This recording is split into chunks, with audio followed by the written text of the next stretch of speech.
Hello, Ludivine. Hello, Jenny. Nice to see you and to talk about the 2025 vintage, which is very exciting and one that I think many people are looking forward to because last year it was such a small vintage, many people weren't able to get the wines they wanted. Yes. And I think maybe start us off with what you think of the whites as a vintage overall.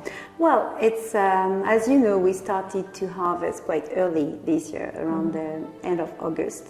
And we decided to go and pick up the grapes because they had a very nice natural balance in terms of sweetness and acidity. And I think this is one of the characteristics of all the whites this year, to be very well balanced, to have a lot of freshness. It's intense in terms of aromas, with a lot of different type of aromas, but at least we have, even if it's in moderate quantity, we have rather, to me, really high potential wines in this vintage. When I tasted the white wines, there were two thoughts in my head, and this is something you also mentioned in your harvest report, which is that it's a dual vintage. You have warm heat waves that really affected the ripeness and the which was why it was so early, but at the same time you have freshness and you don't have a lot of alcohol in body.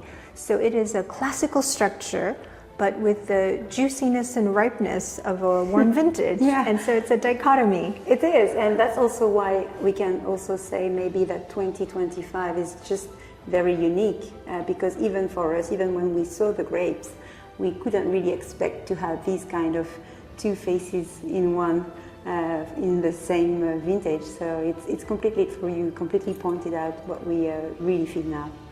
So it's a very juicy, ripe vintage, but at the same time with a classical structure and wonderful freshness.